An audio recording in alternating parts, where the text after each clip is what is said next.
I'm Steven. I'm here with John, Tiffany, and Erock. We are from Just Got Played, and we are talking about the top 25 Cult of the New games. All right, so what does that mean? Cult of the New. Cult of the New has a lot of different definitions. I mean, people will tell you different things depending on who you ask, but in general, the idea is you're just really excited about the new things that are coming out, and specifically with board games, you just want to play the new hotness, the new thing everybody's talking about, the new thing all the reviewers are saying is really cool. So for our purposes, though, we are limiting Cult of the New to basically the last 5 years, right? So there's hundreds of years of published board games. So I feel like 5 years is pretty Cult of the New in the grand scope of things. And so what we've done here is this is an aggregated list. We did an aggregated list back in December, so we're doing an aggregated list now. So I asked everybody from the crew and all of the people that are our channel members to submit lists that give up to their top 50 games that were published 2018 or newer. And I collected all of those. Now, I have 8 total lists. So if you ever want to contribute to one of these, we do this twice a year now. If you ever want to contribute to one of these, look down below. There's a little join button. You hit that join button, you join our channel, and you will be one of the people I ask for a list to do input on stuff like this. All right. So I got lists. Not everybody submitted 50 games. It didn't matter. You could submit one game and you still would have input, right? And then I racked and stacked them. And, it's interesting. I'm going to talk for a little bit about what we're doing. And if you want to just skip that, look at the chapters below. Just skip to the first game if you don't want to hear me blab about some of the numbers before we actually get into it. Erock's going to take a nap real quick. But it's interesting, right? There's different ways you can combine top 50 lists, right? You could say, okay, well, the number 50 game gets 1 point and the number 1 game gets 50 points. But to me, that means one game is 50 times as much weight as the other, right? Or you could say, hey, I'm going to make one game, the number 1 game worth, start at 11. And then the number 50 game start at 11 points. And then the number 1 game is 61 points. And now it's only really about 6 times as much weight as versus 50.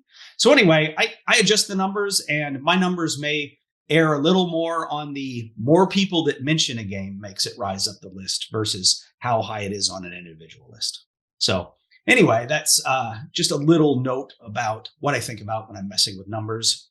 When we're looking at the lists, you're going to see that almost every game was on 3 or more lists. So I think that's pretty good. Right here at the bottom, there were 2 games that got 2 votes. Interestingly enough, there is 1 game that was on 3 lists but didn't make the overall list because it was lower down on enough Our lists. first honorable mention. What was that? Yeah, it's a first honorable mention, and that is Between Two Castles of Mad King. Oh, good game. Cool. Yeah, good so game. It is a good game, and it did show up on 3 lists, but it just didn't jump over those other 2 games, which were very highly rated by the 2 people who put on their list. We actually had 61 total crossovers between all of us, which is pretty good.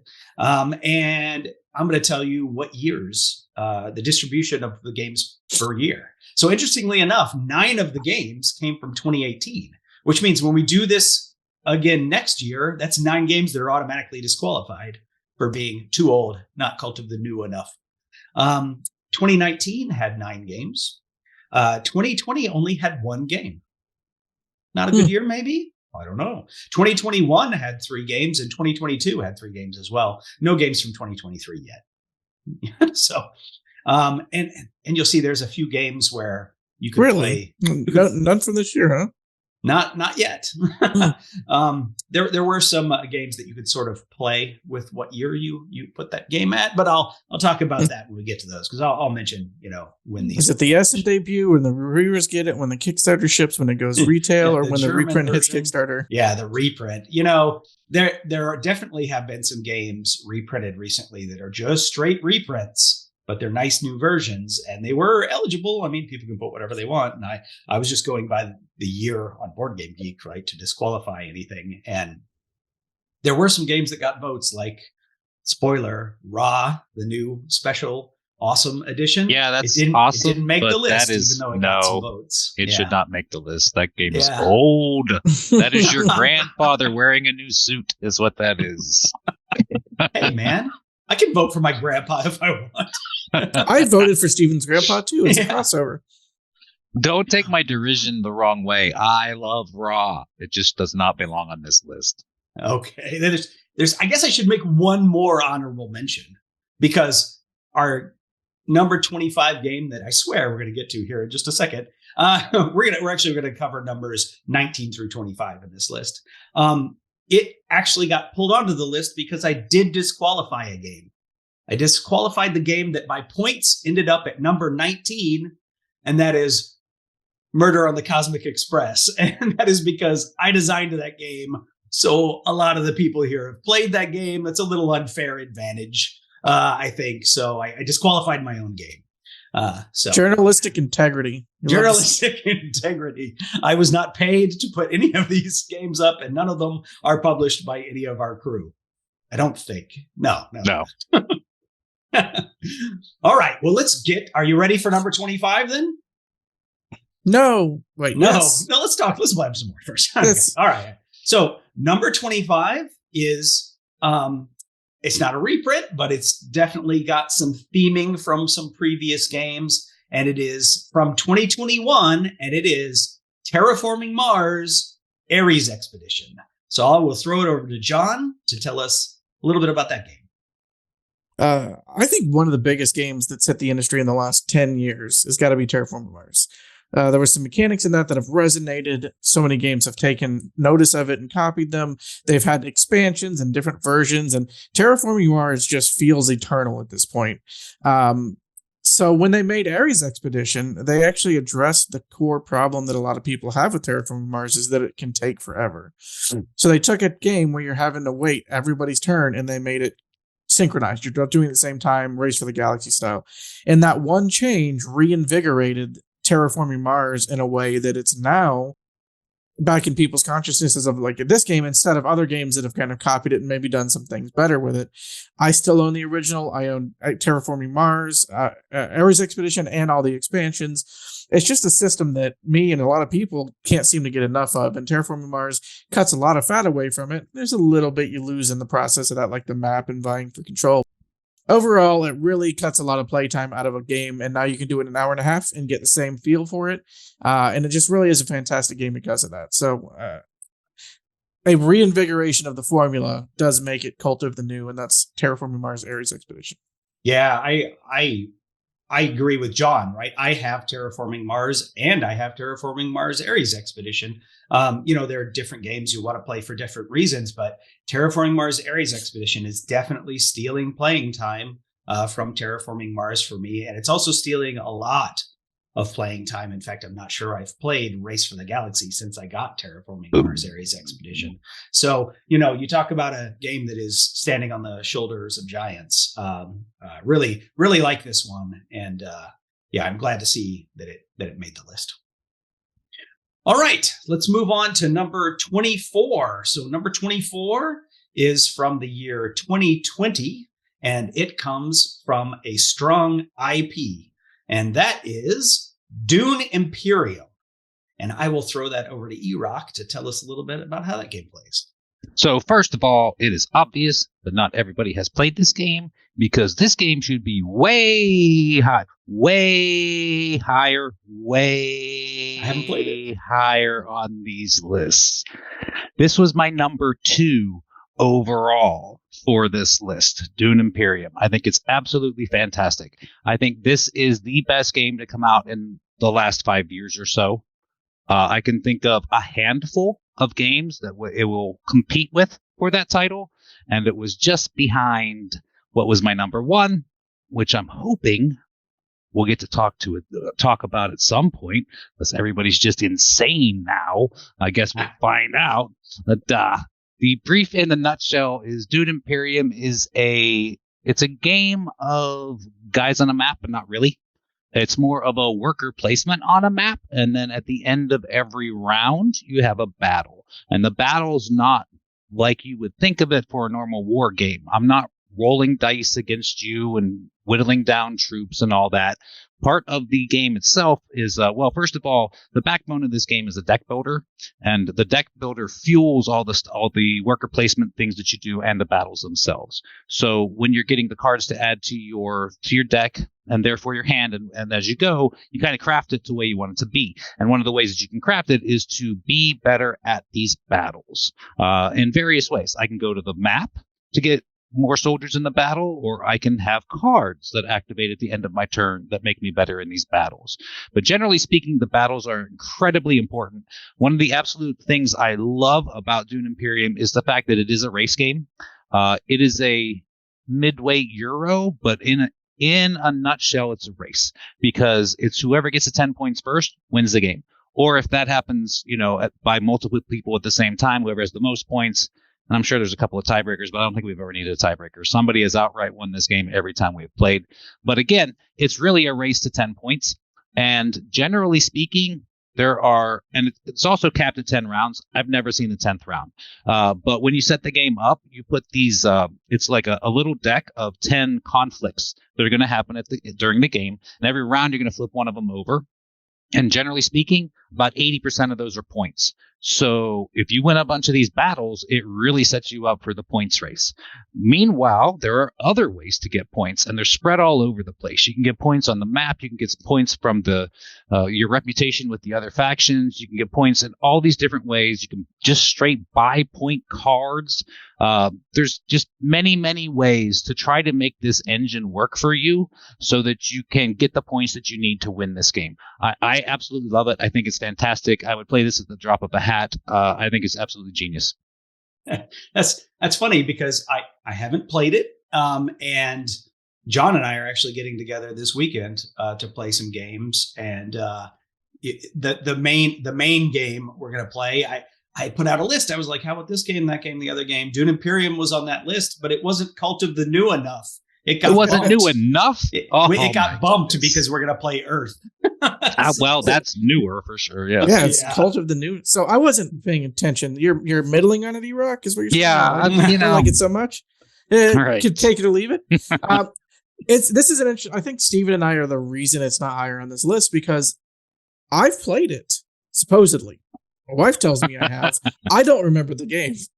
I really should give it a second chance, but I just don't remember anything about it. So Steven and I definitely accidentally gatekept Dune Imperium off the list. Not to spite you, but the spite is kind of funny. Well, there were 8 people submitted lists, and this was only on 2 of them, right? Terraforming Mars Ares Expedition, Dune Imperium, only 2 people voted for it. This one made it as the highest game from that only 2 people picked, because like Erock said, it was his number 2 and it was somebody else's number 3. So it was way up there, but only on 2 lists. It was not on my list. Not because it's not a good game, but I mean, it is a good game. It's just not my bag. Tiffany betrayed you, Erock. Yeah, I mean, when you're talking about top, say, 50 games, over a span of 5+ years, actually, at this point, it's only 10 games per year you can pick, Yeah, it's not that many. There's a lot of times we get in these videos and I say things like, oh, this is going to be in my top 10. I must say that about 50 games. Yeah. Like I love, so many games. I'm like, this is definitely in my top 10. But if you sat me down and made me write them out, a lot of them aren't going to be. So I get it. Yeah. I mean, and I'm not one of those reviewers that has, played thousands of board games. But I looked the other day and I've rated 850 something games on Board Game Geek, right? So, I got a lot of games to pull from, Yeah. Yep. All right. Well, Dune Imperium, eventually I will get it played, I promise. Maybe Erock will tie me down and teach it to me at the convention. Space Tower. Yeah, that'll be fun. I'd play. All right. Jump in a just got played game of Dune Imperium. Yeah, John's wife absolutely loves this game. So, yeah. Yep. All right, cool. So let's move along we are now up to number 23. And number 23 is from 2019. This is a game that I see on sale a lot at a very good price, but the box is so big, I always decide not to buy it. Also, I think it only goes up to 4 players with the regular game. Anyway, that is Isle of Cats. So board game people do love their cats. And I guess you need a big enough box that your cat can sit in it. So maybe that's why this game has a bigger box. But it does have a lot of interesting mechanisms going on, right? So you have a ship, and the ship has different areas that you want to cover and icons that you want to cover on the boat. And so what do you take as weird polyomino shapes to cover it are these cats that you're rescuing from this island. And you get these cats by, I think it's fish is the currency that you pay to get the cats. But then you also have to have a cage to put the cat in. And so you get the fish and the cages by drafting cards. And one of the other things that I find really interesting is you also draft in those same set of cards, there are goal cards. And some goals you put out are public goals that everybody scores. And then some are private goals that you score, right? So there's a lot of interesting stuff going on, trying to get the cats, from the island, making sure you have the resources for that, making sure you have the cages, making sure that you put the cats on your ship. And then all of that should align with public or private goals that you have. And it's actually probably a little bit more complicated of a game than you might think from looking at the art, because it's just cutesy cats in weird poses that you're, sort of puzzling onto a ship. But I think it's a really solid game. It was in my top 50. I don't remember where, but two other people as well, I guess, decided that this belonged on their list because this is definitely in the got three votes. Anyway, that is 2019's Isle of Cats. It's had a bunch of expansions, including one probably that adds more players, and I just don't remember it. I don't know if they all fit in the box though, and then you'd have even more boxes. Yeah. It's the best cat game based on the pun title of the year. I don't know. We haven't played Cat in the Box yet. But that's 2023. That's really close to new. Yeah, that is. Another one that's on my list to play this weekend. Right? Yeah. So we'll see.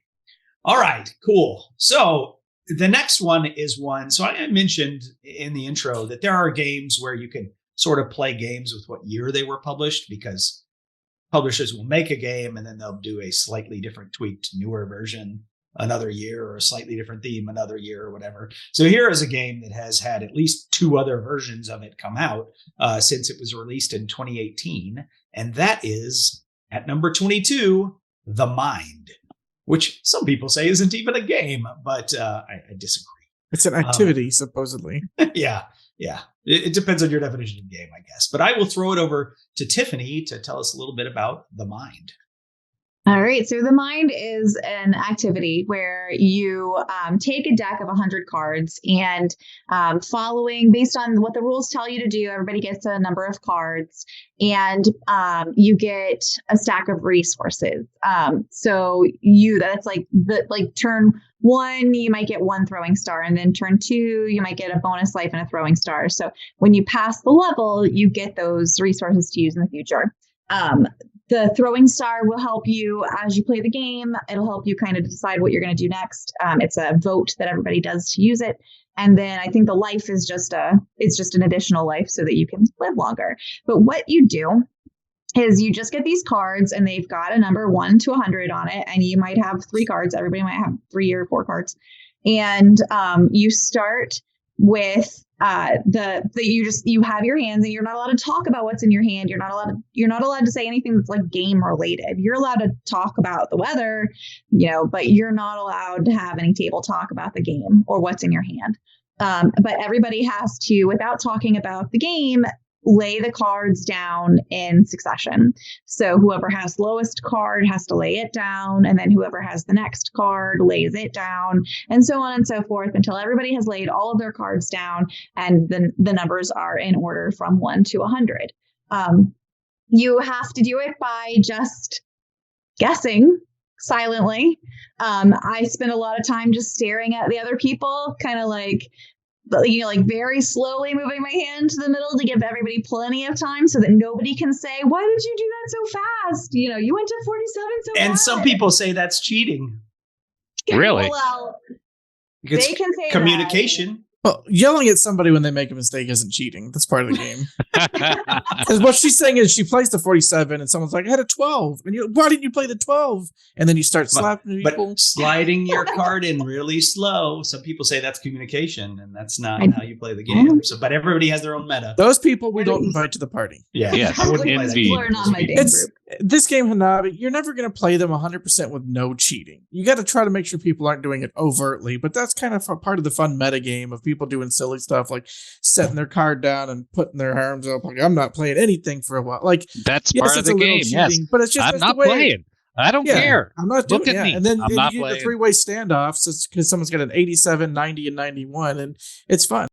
But this game has the same arc every time I play it, and you break it out and you explain it, and people are like, that is stupid. Yeah. What is the point of this dumb game? By round 2, everybody is fully engaged, and it is just a meta starts developing instantly. So, like, it seems like a really dumb thing, and technically it's not a game, it's an activity. But once you get into it, I have never had a situation where it didn't go over insanely well, and people are just like, that was a lot of fun.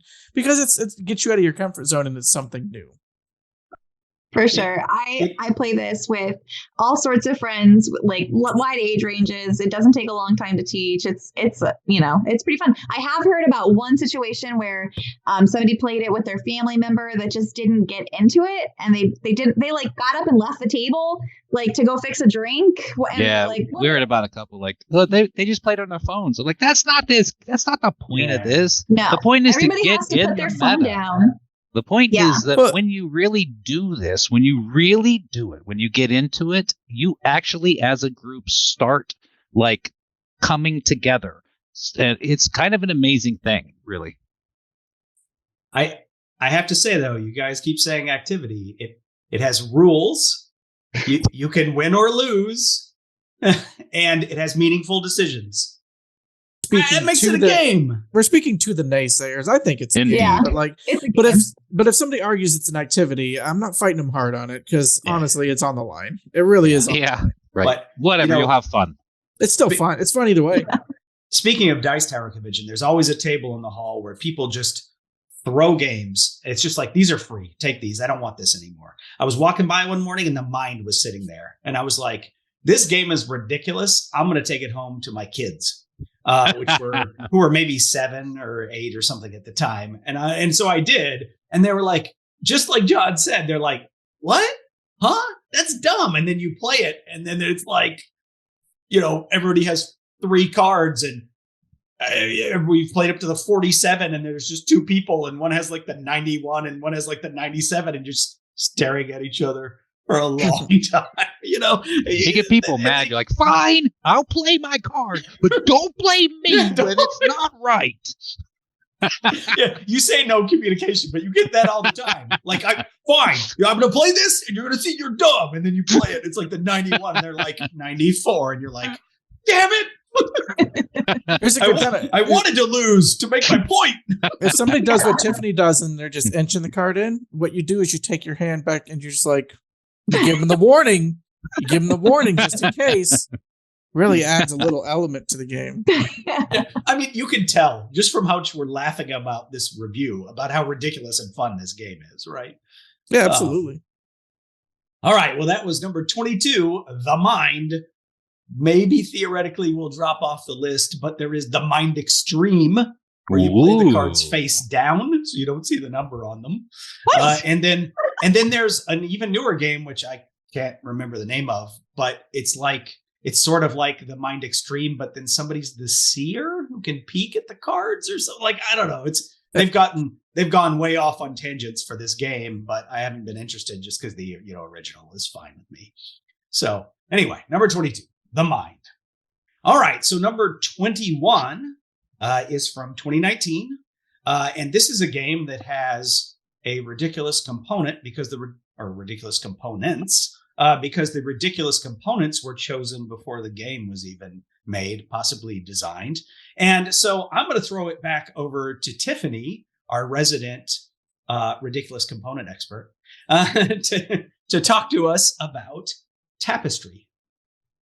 All right, so I'm going to encourage you guys to chime in because I'm sure I'm gonna leave out some big parts. But Tapestry is essentially I think you make one choice on your turn. There are 4 tracks, one on each side of the board, and you pick one of those tracks to go up on your turn. There's a war track, a science track, like I don't know, probably an artsy track. Technology? Yeah, I think the top exploration. I think that's the war one. I don't know. The game is so thematic. There's a theme on it. And economy. It's like economy, science, war, and the one I already mentioned and forgot. Exploration. Exploration. Okay. So you're going to pick one of these 4 tracks to go up, and then based on the track that you went up, you're going to do that thing. That might be rolling a die and getting a resource. That might be purchasing a card. That might be getting resources. It could be anything. But that's what you do in your turn. You just move up the thing, and then you do whatever your space says, and then your turn is over.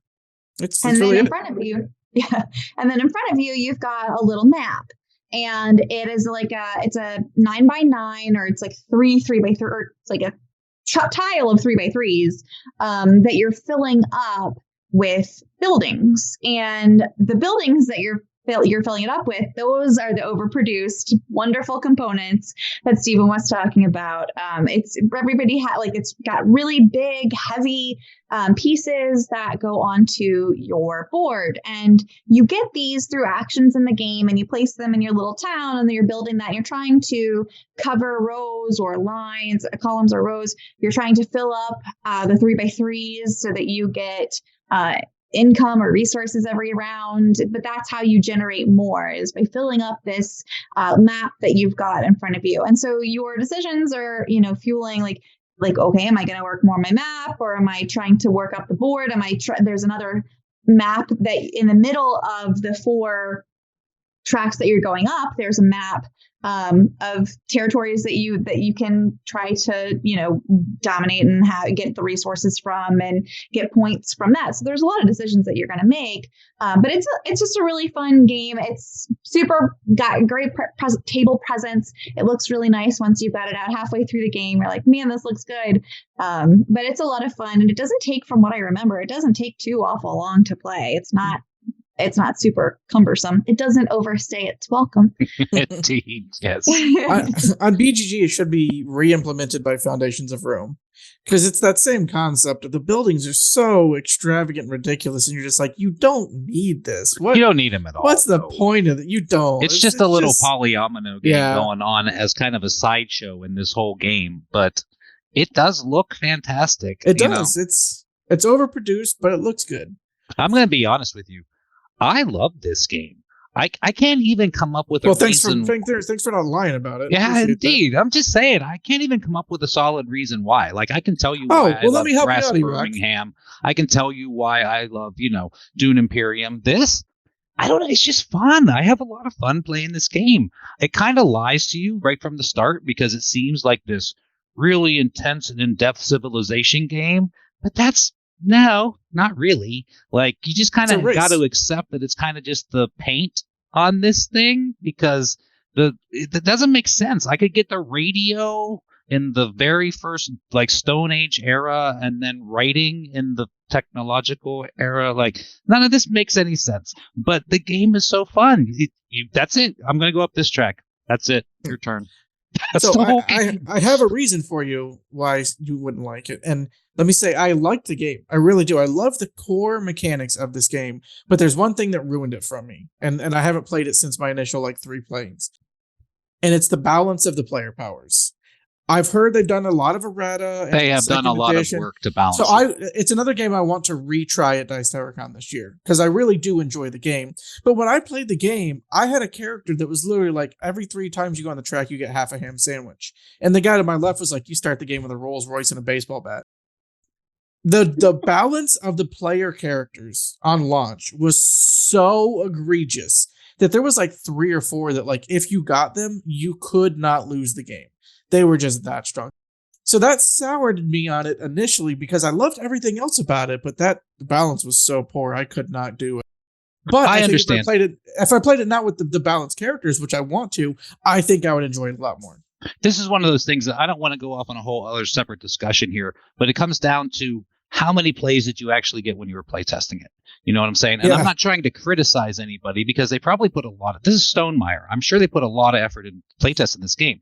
But when you release it and sell it, now you have thousands and thousands and thousands of plays. And that really informs what's going on in the game.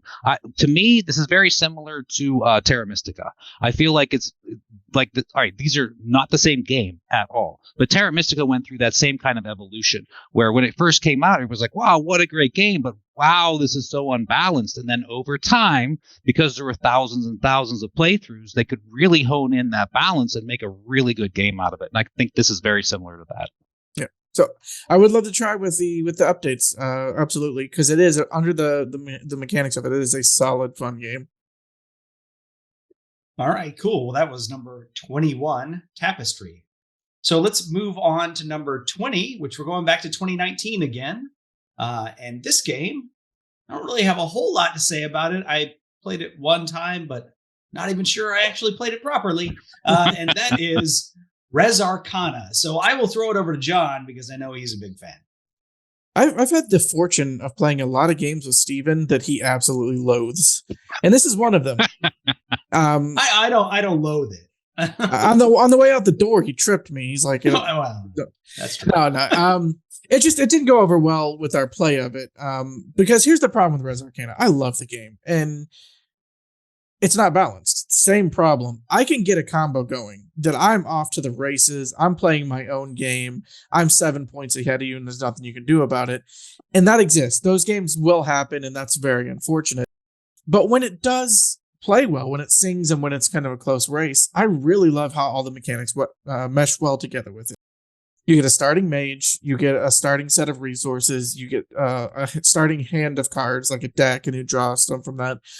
And you're just playing cards, and they help you get other resources. And then once you build up enough resources, you buy a location.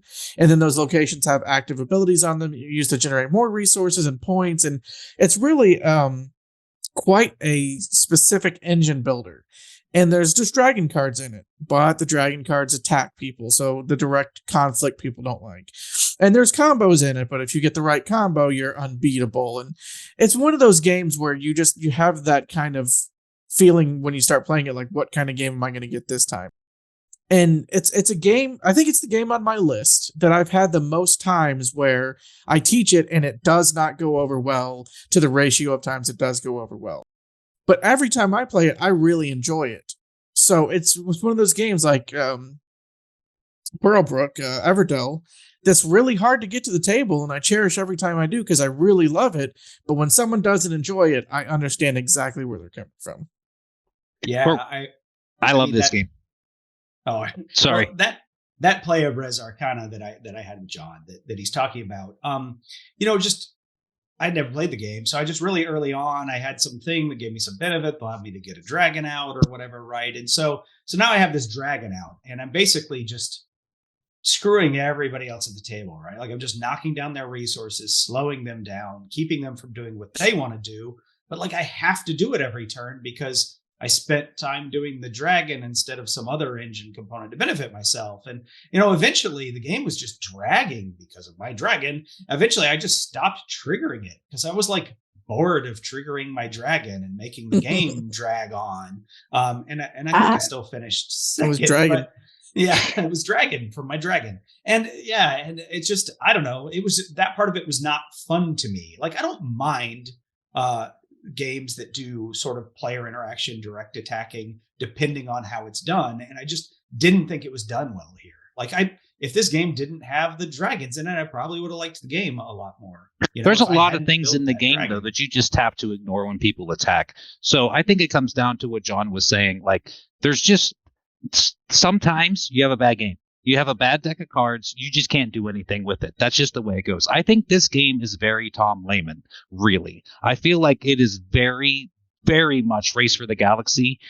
This game is kind of like Race for the Galaxy, except I'm only going to give you 8 cards. So do the best you can with those 8 cards, which kind of really makes a separation. You know what I'm saying? Because it's races, everybody working off the same kind of thing, kinda.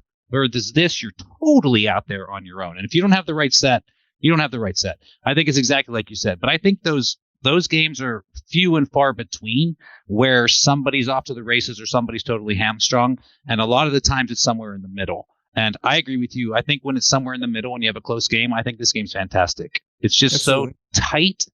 It's so tight and everything works together in such a logical and precise manner. I enjoy it very much. Yeah, It's one of those games where good.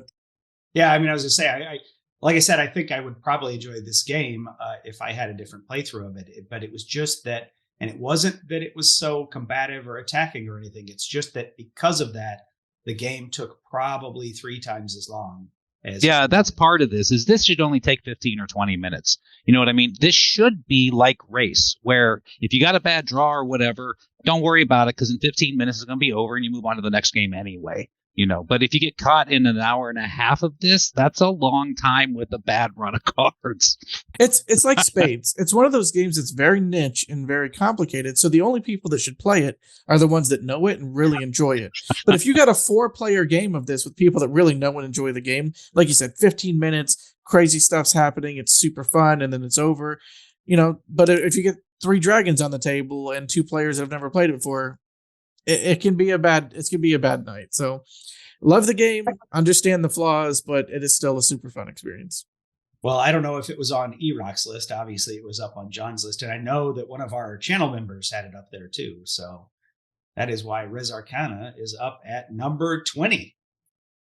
All right. So it's time to talk about our number 19, which also comes from 2019. That's like the 4th 2019 game in this section of the list. So we're going to talk about a game that comes in an awful box, to be honest. This Sinister Fish company keeps using this box size. They've done at least 3 games in this size. And I'm not a fan, but that's all right because I really like the game. And that game is Villagers. So I will pass it over to Erock to tell us a little bit about Villagers. So I'll give you a quick little story here just as an intro to Villagers. This was a Kickstarter quite a while back, and it wasn't something that caught my interest, really. It just seemed like a silly little card game in a weird little box and whatever, you know. And then it was kind of getting towards Christmas, and we were starting to look for gifts for the crew. Not quite this crew, but kind of like our gaming crew. And I didn't really have anything. We went up to our FLGS, get your fun on, and they had like 4 of these. And I was like, I'll just take them all because they weren't very expensive. I figured we'll keep one. We'll give 3 of them out. Hey, everybody's happy. And we put it on our shelf and gave out some presents and didn't think about it again for quite a while. And then like 6 months later, a couple of our friends said, hey, that's probably the greatest gift you've ever given. I was like, what? Really? They said, yeah, that game's fantastic. So I was like, So we took it off the shelf and dusted it off and gave it a run. And yeah, that game's awesome. It's a lot of fun. It's a kind of just a simple little drafting game. The way I describe this to people, because I think it's funny and most people aren't going to get it, is this is Food Chain Magnate without the board. It's just the people part. Like that's all it is. Like the idea of this game is you're founding a little town, so you're trying to attract these different people to your town to make it prosperous. And some of them make food, which means you can invite more people, and some of them make, stuff, which means you can continue to expand the town. And the idea of it's really simple. You need the base level of things in order to build up from that. So I'm probably going to butcher all the names here, but as an example, like you have to start with a miner. And then once you or someone has a miner, then you can progress to the next level. And that might be... Which is adult. Yes, exactly. Which might be like, I don't know, a smelter or something like that. And then once somebody has a smelter or you do or whatever, then you can progress to the next level, which is like a jeweler. So like you build this hierarchy of professions in your town, and the higher up you go, the more stuff you get out of it, and the more prosperous you are, and the more you can build and expand your town. And this is the whole game. You draft these people off of, they call it the road, which is kind of just like a river of cards, kind of. And you have these decks set out, and you can see when the game's going to end. Like when the last person's taken, the game is going to end. So you can watch these decks diminish, and you can watch the end of the game coming. It's never going to be a surprise. So, but it's just a really fun experience. Just building up your little town, recruiting your people. Every once in a while, you got to pay somebody else because, well, I didn't have the base of that, but they do. So they get a little bit richer, but at least I can play my card. It's really nice the way it kind of works together with other people. Again, you're giving them points, but still, you get to do your thing. You don't have to sit there in limbo forever waiting for, I got to get a minor. I need a minor. Why? I can't do anything until I get a minor. It's okay. Babe's got a minor out. I'll just give her a coin. Now I can build my thing, and everybody's happy. This game's really cool. Yeah, it's cool that you can the abilities that the other cards give you, right? So you talk about they unlock other things and allow people to build things, and they allow you to build on top as well. And then there's also, but they also allow you to like draft more people each turn. Some of them do that, and some of them allow you to build more of the things you've drafted each turn.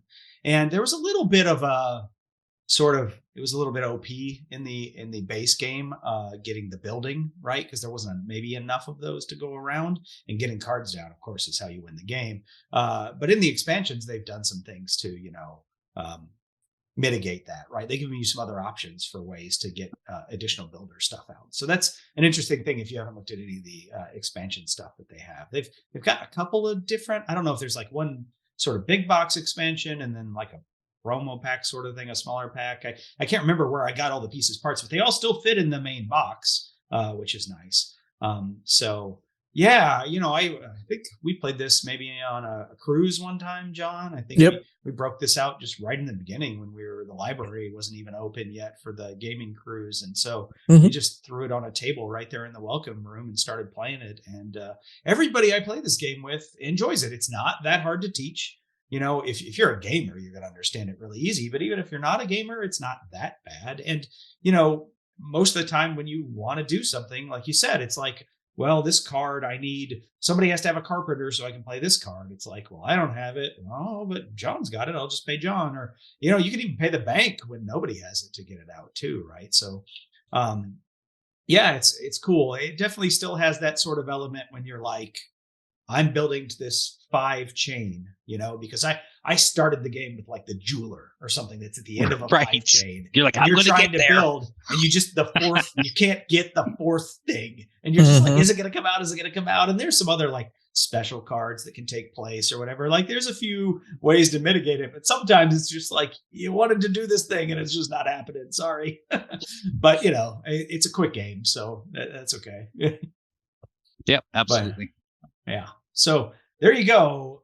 2019's Villagers is our number 19. So we covered 7 games here today. We're going to just a quick side note there. I'm with you. I am not a big fan of that box, but it is really it's easy to carry around, Well, it's not that bad if you like all their games, right? Because if you were to take like stack them, Villagers and Streets and Moons and stack them, it's like one regular. It's like one regular size box, right? Exactly. Yeah, but if you just want the one box, you're like, well, where does this fit on my shelves? It's kind of ironic because the problem is it's like too small. It's like it's too small. But on the other hand, thank you for making it fit in a package that's appropriate for its size. I appreciate that because I'm tired of the 3 foot long and 5 feet deep games that I can't find a place in my garage for, let alone on these shelves. So, you've been playing Frosthaven? Yeah, zing, indeed. But that's exactly what I'm saying. Like, thank you. I mean, it's an odd choice for boxing, but at the same time, it takes up a little bit of space. And thank you for being considerate of my space. I mean, it's mostly a deck of cards, so it's like a deck box. So, I love games like that. Like when I'm going to a gathering of people that don't play board games, I grab all my Celestia, the Mind, all that goes in there. They're all small box games. So something like this, you just fit it in there and you've got 20 games in a single bag where normally you'd only have 4 of the regular size boxes or 1 Frosthaven. You just have 20 games to choose from. You can take some good games in a small package and you don't look crazy. You know what I'm saying? Like I can go to a gamer's house and bring a whole backpack full of stuff and I'm just one of the other people there. But I can't go to like my cousin's party with a game bag full of stuff. I'm going to look crazy. But I can bring a couple of little games like Villagers or a couple other things and it's just in a backpack. It's not a big deal. It's not a big deal. It's not that bad. Don't worry about me. You know what I mean? So hey, Murder on the Cosmic Express is just a few cards. Fit right in there. Disqualified. Disqualified. All right. Well, that is numbers 19 through 25 with a couple of honorable mentions. Next time we will be back with numbers 11 through 18, and then we'll wrap up with the top 10. So until then, I'm Steven. That's John. That's Tiffany. That's Erock. We are from Just Got Played, and thanks for joining us. Bye. See you next time.